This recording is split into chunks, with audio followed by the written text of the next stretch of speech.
गुज़िश्ता इतवार के रोज़ चीन के जनूब मगरबी सूबे यून्नान की लोपिंग काउंटी में मैराथन रेस मुनक्किद की गई।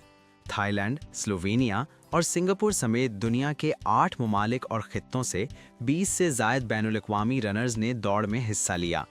इस इवेंट ने खेलों और सयाहत का खूबसूरत इम्तिजाज पेश किया और शुरका को यून्नान में बहार के नज़ारों और सकाफती हुस्न के मुनफरिद तजर्बे से लुत्फ़ उठाने का मौका फराहम किया। ये पहला मौका है कि मैं इस दौड़ में हिस्सा ले रही हूँ और मैं इसके इंतजामात से वाकई बहुत मुतासिर हुई हूँ। मेरा ख्याल है कि ये बहुत खूबसूरत जगह है। मैं दोबारा भी यहाँ आऊँगी। मैं बहुत ज़्यादा पुरजोश हूँ।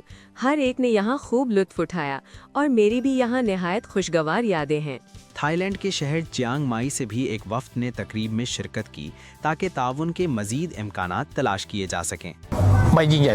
2 रोज़ा दौरे के बाद मैंने लूपिंग मैराथन को वुसअत और शमूलियत के लिहाज से चियांग माई दौड़ से ज़्यादा बड़ा पाया।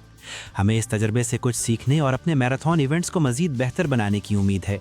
इसके अलावा इससे चियांग माई, चोजिंग और लूपिंग के दरमियान सकाफत, सियाहत और खेलों के शूबों में तबादलों को भी फ़रोग़ मिलेगा।